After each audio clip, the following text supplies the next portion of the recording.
الدولة أو مكافآت لفترات معينة في مقابل وقتهم لحفظ الأمن، يعني لازم نبتكر طريقة تانية لتغيير نظام الشرطة، ودي حاجة حصلت في بلاد كتير قبل كده، يعني لحد دلوقتي في كل المدن هتلاقي ناس لابسة مدني وقاعدة تنظم المرور وقاعدة تعمل وظائف أمنية لحد دلوقتي. طب ما ده ممكن بوليس سبورتر أيوه، واللي هو سيتيزن بوليس والحاجات دي كلها. كل الافكار دي يعني شرطه المواطنين وكل الافكار المتطوعين والمتطوعين وداعمي الشرطه ومساعدي الشرطه ومتطوعي الشرطه طبقت في بلاد كتير. لازم المبادرات دي تطلع بسرعه الايام دي، واظن انها هتطلع، وعشان تسند الشرطه. ومش بس وجود الناس دول في رايي هيبقى عامل اعاده تاهيل للشرطه، عشان يحسوا انه يعني انتوا ما انتوش طبقه يعني وبقيه البشر عبيد وانتوا الطبقه كده، احنا كمان هنعرف نمسك الامن وهنساعدكم، هنغير تفسير. وفي نفس الوقت هم مطالبين ان احنا نعمل لهم اصلاح وظيفي زي اي فئه. سؤال حلو. طيب في بس كام سؤال تاني، 1 2 3 ونخلص هنا على نص الليل. هو لما حضرتك لا اتفضل. لو كده بس هروح لا خليك بس يعني ناخد منك حضرتك 3 بس، اخر 3. مساء الخير. أنا أولا بتمنى التوفيق للحزب المصري الديمقراطي، وإن شاء الله الحزب يتأسس ويجمع صفوة من المثقفين والوطنيين. بس في عندي كام نقطة كده صغيرة كنت عايز أناقشها مع سعادتك. إيه آليات النهوض بالتعليم؟ آليات الحزب النهوض بالتعليم في مختلف المراحل التعليمية اللي بتبدأ من ابتدائي إعدادي ثانوي لحد الكلية، وإيه مدى إن يكون في عدالة في التعليم، يعني في طالب بيروح مدرسة خاصة، في مدرسة أزهرية، مدرسة عامة، بنحس إن في فرق كبير بين الطالب ده والطالب ده، والتعليم اللي بيتلقاه الطالب هنا وهنا، ومدى اهتمامنا بالمدرس اللي بيطلع الأجيال ديت اللي المفروض إن هي بتبقى القادة للبلد في وقت من الاوقات. احنا طبعا عارفين ان احنا ال10 15 سنه اللي جايين هنمر بحالات يمكن فيها عدم توازن لحد ما نقف، لكن الجيل اللي هيبقى بعدينا هو ولادنا اللي المفروض ان احنا بنتمنى ان هم يقودوا البلد دي، يخلوها في مصاف الدول المتقدمه فعلا. ايه اليات النهوض بالمعلم اللي المفروض بيربي الاجيال دي؟ الصحه واهتمامنا باطفالنا وشبابنا علشان نخلي شاب سليم قوي يقدر يحمي الوطن دوت.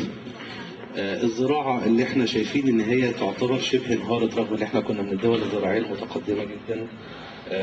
ايه الامكانيات اللي احنا نقدمها للمزارعين، وهل في امكانيه لان يبقى في مشروع قومي كبير نقدر نستغل الشباب والبطاله الكبيره جدا اللي بتعاني منها مصر النهارده، بحيث انه يكون مشروع قومي زراعي او صناعي يؤدي بالنسبه لعمل البطاله ويحط مصر في المكان اللي المفروض تكون فيه.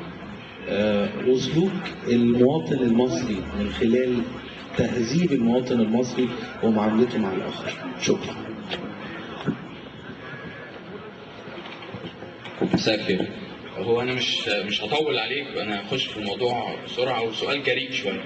يعني فلنفرض انك انت هتبقى او الحزب، يعني مش حضرتك كممثل، انا هتبقى خدت اغلبيه في مجلس الشعب وكلفت بتشكيل حكومه، وبقيت بتواجهك مشكله انا شايف ان هي مشكله اساسيه هتواجه مصر كلها في المرحله اللي جايه.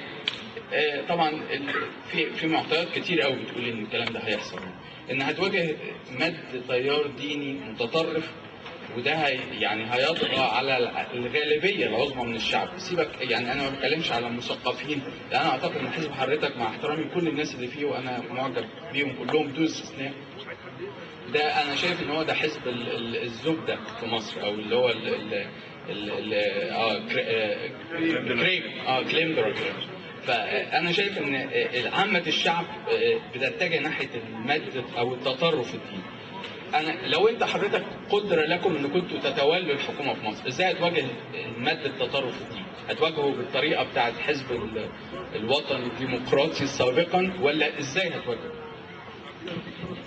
انا عندي جوابين الاول على السؤال ده وبعدين الاسئله اللي قلت، ولو اجاوب الاسئله بتاعت حضرتك الاول وبعدين اجاوب. اولا يعني كل واحد من دول طويل جدا. التعليم عندنا خطه مفصله. انا لما قعدت مع الدكتور محمد غنيم قال لي شرطي ان انا ابقى في مجلس امناء الحزب ده ان انتوا تتبنوا مشروع التعليم بتاعي. فمشروع التعليم بتاعه فيه كل الانبوت بتاع الدكتور احمد زويل. فعندنا مشروع متكامل، ولكن هذا المشروع المتكامل مش هننزله، ده هيكون مسوده للحوار جوه الحزب وهيبقى فيه بدائل مختلفه. الخطوط العامه بتاعت التعليم نحن نركز على ربط التعليم بالسوق، ربط التعليم بواقع المدرس، تحسين واقع المدرس، ودراسة الواقع مما نحن فيه. يعني نحن لسنا في مجانية التعليم، نحن في تعليم بيكلف الأهالي مبالغ باهظة في الدروس الخصوصية. لكن كل ده هيدرس وهيتحط في منظومة التعليم، وكذا منظومة الصحة. لابد من الاستثمار فلوس كتير في التعليم وفي الصحة علشان البلد دي تنمو. يعني مش ده، في ناس بتقول لك هذه خدمات، وهذا خطأ فادح في التفكير الاقتصادي، لأن شعب جاهل وشعب مريض ليه خسائر فلوس، ده بيترجم فلوس. انت واحد يقول لك لا انا مش هصرف، دول ادواتك في النمو الاقتصادي. فاذا لابد انك تستثمر في الصحه، ولابد انك تستثمر في التعليم، فلازم تحط فلوس كتير في هذا المجال. كمان الزراعه، عندنا عده مشاريع زراعيه، عندنا عدد من الناس اللي قادوا بعض التجارب الفعالة في التنمية المجتمعية الزراعية. وأنا يعني رغم تحياتي إن إحنا حزب صفوة، نحن لسنا حزب صفوة فقط، عندنا قيادات عمالية زي ما قلت ناجي راشد، عندنا قيادات فلاحية، عندنا الناس اللي عندها الخبرات على الأرض في تنمية قرى بحالها في مصر، ومشاريع زراعية ناجحة في مصر، ومشاريع صناعية ناجحة في مصر. إذا نحن لسنا مجرد حزب صفوة. ده ياخدنا للنموذج اللي احنا بنتكلم فيه. قبل الثورة الإخوان المسلمين كانوا بياخدوا كام في مجلس في البرلمان؟ نائب أو 2 نواب.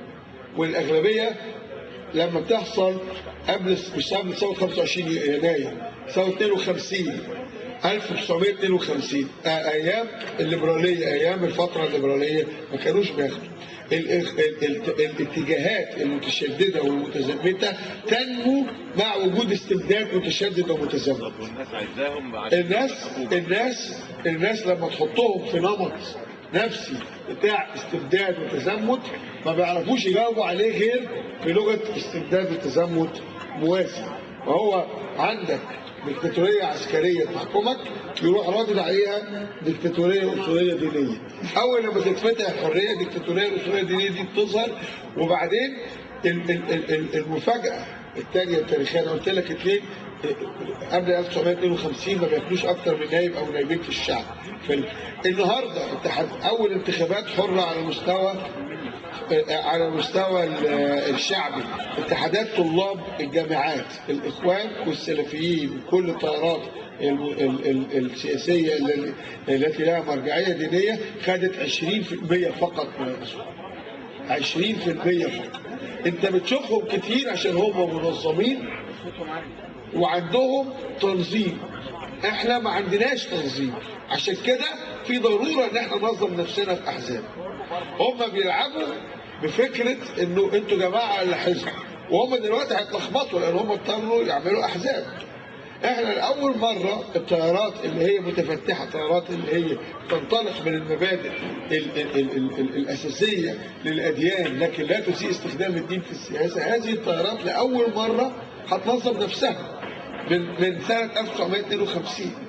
هذه الأحزاب المتطرفة أيا كان درجة تطرفها وتحضرها تزدهر في بيئة الاستبداد وستزوي في بيئة الحرية. دي التجارب. الأوقات بتاعتهم بتبقى عنيفة، أنت هتتعامل مع العنف ده؟ لا، طبعا الخطر الوحيد إنه يحصل يعني انقلاب عسكري ذات طابع ديني. هذا الخطر لن يسكت عليه هذا الشعب. والواقعة الثانية اللي حصلت ان الجمعة اللي فاتت التيارات الدينية قالت مش هننزل ميدان التحرير، وكانوا توقعوا الميدان هيبقى فاضي، الميدان اتملى برضه.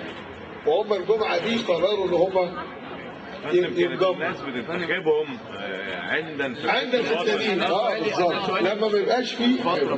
طيب احنا بس عشان الساعه اخر سؤال. انا سؤالي مش كده، بس انا سؤالي ان انت دلوقتي انت هتتحول الى حكومه، هو هيرفضك فهيبتدي يمارس عنف ضدك، انت هتتعامل مع هذا العنف. العنف بالقانون، لو هو قال عليا كافر وقال عليا ماشي يقول زي ما يقول، لكن لو رفع سلاح يبقى يواجه بالقانون، لكن لو هدد برفع السلاح يواجه بالقانون، وانا مش برفع سلاح ولا هدد برفع سلاح.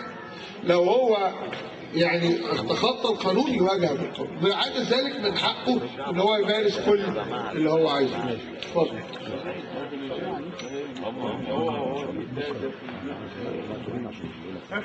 بعد اخر سؤال. هو حضرتك دلوقتي هو موضوع الدين في الحزب لازم يبقى موجود،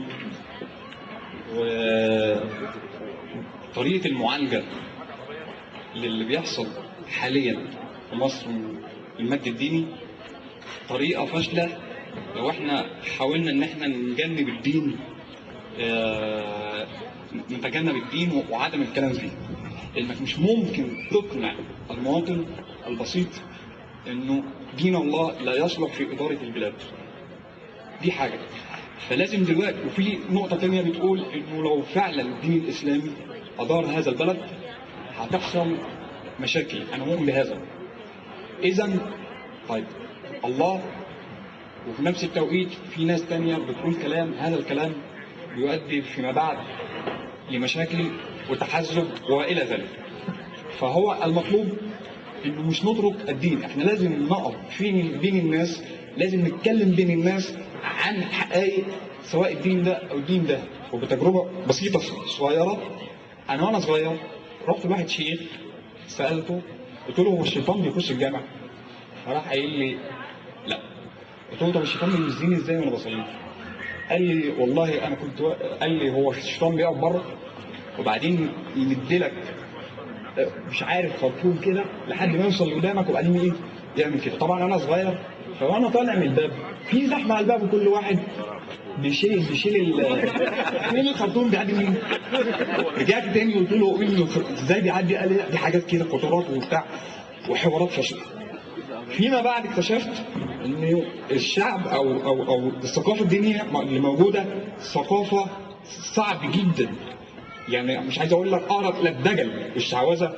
فلازم ما ينفعش ان احنا نقول مش هنتدخل في الدين، لانك انت لما تقول مش هتدخل في الدين يبقى مصلح. وعاطفه الله عاطفه قويه جدا، ما ينفعش الانسان يؤمن ان هذه القضايا هي من صحيح الدين، فلازم احنا نعمل اي حاجه. مثال تاني صغير علشان اوضح لك الامور. في مره من المرات كنت بتكلم مع واحد سلفي، ف هو لابس الجلابيه، فبيقول لي في الجلابيه لبس ديني. فرحت قايل له هو الرسول اختار الجلابيه علشان ما بين كذا لبس، يعني هو عنده ترنج وبدله وجلابيه واختار الجلابيه؟ فراح قايل لي لا،